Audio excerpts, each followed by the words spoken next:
Silakan sebutkan nama, media dan pertanyaannya, boleh dibantu teman-teman. Oke, silakan. Halo, selamat sore. Saya Ray dari Habis Nonton Film. Sebelumnya saya ingin ucapkan selamat untuk perayaan Mati Rasa. Saya suka filmnya. Mungkin pertanyaannya pertama ke Kak Uma ya.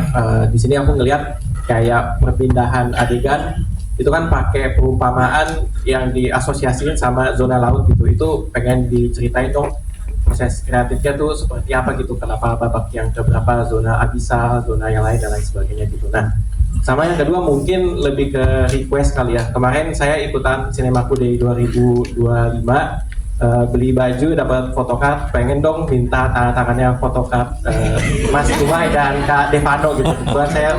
Oh, dapat photocardnya Umay sama Devano. Iya. Oh ya, nanti tolong diambilin ya, nanti boleh ditandatanganin ya. Boleh nanti aja setelah gitu. Iya emang nanti. Enggak,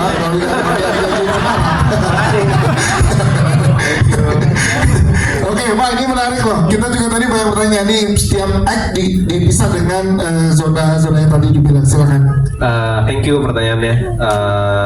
Jadi kenapa pakai zona kedalaman laut untuk memberikan apa ya kayak penanda akhir chapter 1, akhir chapter 2, akhir chapter 3, chapter 4. Itu sebenarnya ngasih lihat juga kedalaman perasaannya Ian sudah sampai di mana gitu. Ketika Ian film dimulai ketika Ian sangat mati rasa, maka filmnya juga dimulai dari zona paling dalam di laut gitu ya, itu zona abyssal gitu.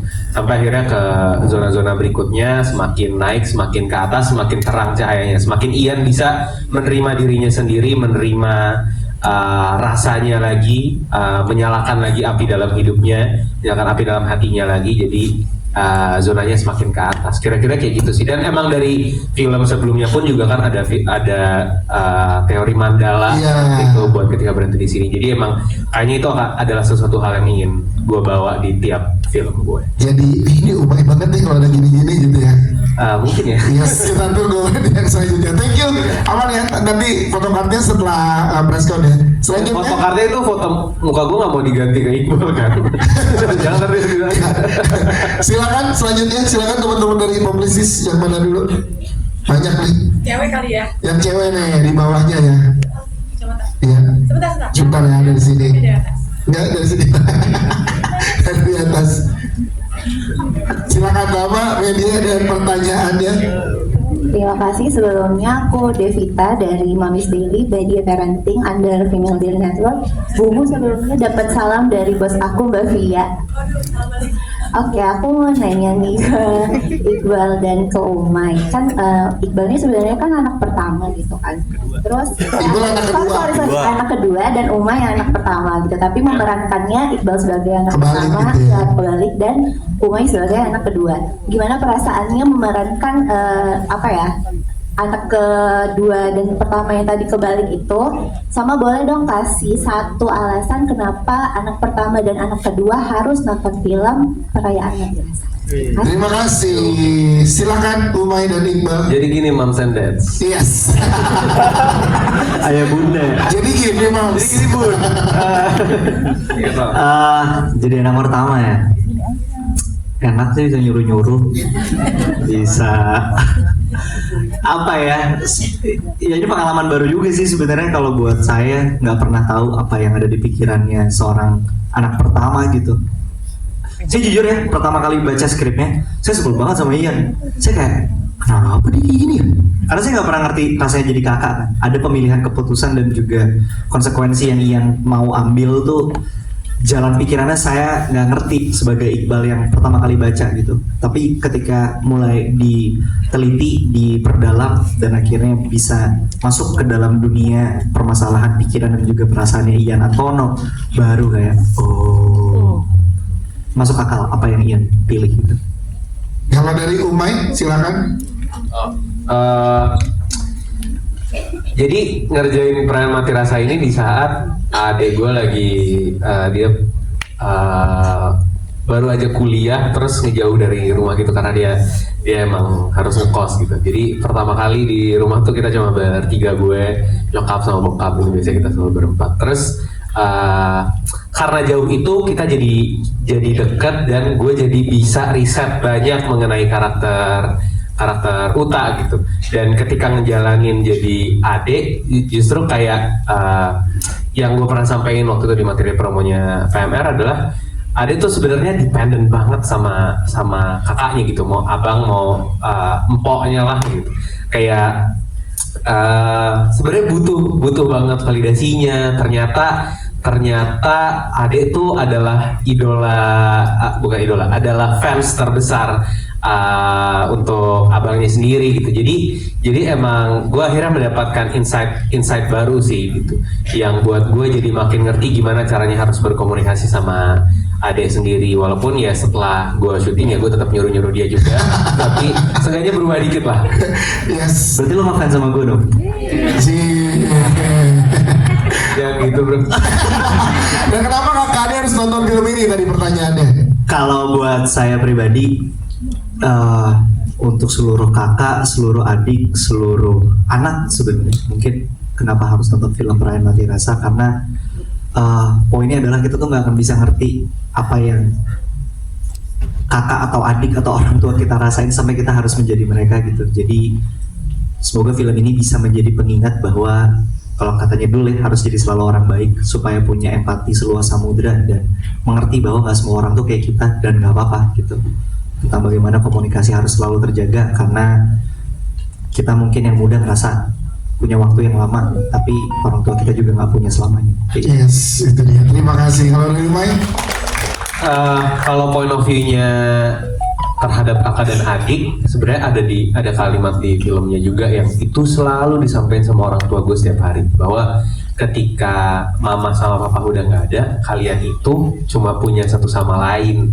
Jadi kayak ya gue selalu berharapnya film-film yang dikeluarkan sinemaku dan salah satunya Perayaan Mati Rasa bisa jadi ruang untuk keluarga, bisa jadi film untuk keluarga untuk menikmati kehidupan masing-masing, belajar masing-masing dari filmnya juga gitu. Jadi alasan untuk kenapa harus nonton Perayaan Mati Rasa, biar mungkin bisa menghabiskan lebih banyak waktu lagi bersama adik, bersama kakak, bisa mendekatkan diri juga untuk nonton film Perayaan Mati Rasa 29 Januari. Siap, terima kasih. Satu pertanyaan terakhir di press conference kita kali ini. Ya, silakan Mas, boleh berdiri. Nama, media, dan pertanyaannya. Ya, oke. Saya Bayu dari tribunnews.com. Pertama buat sinemaku, selamat membuka tahun 2025 dengan sangat hangat, penuh dengan air mata. Pertanyaan pertama buat Umay sama Iqbal. Tadi Umay di awal menyinggung kalau ini tuh adalah cerminan rasa takut dia, takut kehilangan sama orang tua. Nah, gue mau tahu apakah Ian dan Uta ini adalah mungkin sisi balikan dari diri kalian yang mungkin orang nggak pernah tahu, tapi akhirnya ketika kalian nulis ini, ketika kalian bikin film ini, pengen kalian tuangkan di karakter Ian dan Uta. Kayak mungkin Umay yang orang tahu mungkin di luar seperti apa, tapi di dalamnya mungkin takut kehilangan orang tua, mungkin nggak pengen dapat banyak panggung di rumah, lebih banyak mengalah, dan juga mungkin Iqbal juga punya keresahan yang seperti Ian yang banyak ekspektasi dalam diri seperti itu. Terus kemudian yang kedua, pemilihan karakter ayah sama ibu, karena buat aku pribadi ketika nonton dua karakter itu yang memegang jalannya film ini yang kena banget. Jadi gue pengen tahu buat Umay ketika memilih Mas Dwi dan Mbak Yunik seperti apa, dan ketika mengajak mereka apakah sulit atau mungkin dari merekanya ada pertimbangan seperti apa, dan berdiskusi soal karakter seperti apa. Itu aja, terima kasih. Terima kasih Mas Bayu. Silakan Umay dan Iqbal dulu. Kalau buat saya pribadi, saya melihat Ian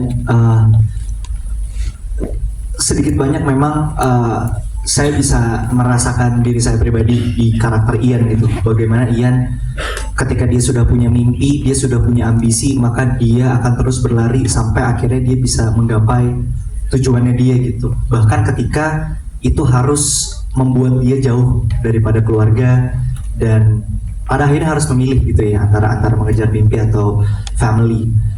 Saya yang tadi saya cerita ya di awal, saya ngerasa kayak apaan sih kok dia kayak gini ya gitu. Ada keputusan yang buat saya mempertanyakan gitu. Tapi ketika saya lebih berdalam dan saya mencoba lebih jujur lagi sama diri saya ngerasa Ian itu, saya nggak bisa bicara buat pengalaman teman-teman yang hadir ya, entah anak pertama atau anak kedua. Tapi saya ngerasa Ian itu ya sedikit banyak adalah saya gitu. Punya ambisi yang besar banget, punya mimpi yang gede banget, entah untuk mencari validasi untuk mungkin kalau Ian untuk orang tua, mungkin kalau buat diri saya sendiri, supaya terhindar dari misalnya impostor syndrome gitu. Tapi seringkali maksudnya di proses mengejar mimpi itu kita nggak sadar kita juga sering menyakiti, entah kita harus sikut kanan kiri, entah kita harus melakukan dan menghalalkan segala cara lah untuk sampai akhirnya kita bisa mencapai ke mimpi itu. Dan saya termasuk salah satu pelaku gitu tadinya, bahwa saya sempat ada di poin itu, saya ngerasa apa yang saya mau harus saya dapatkan.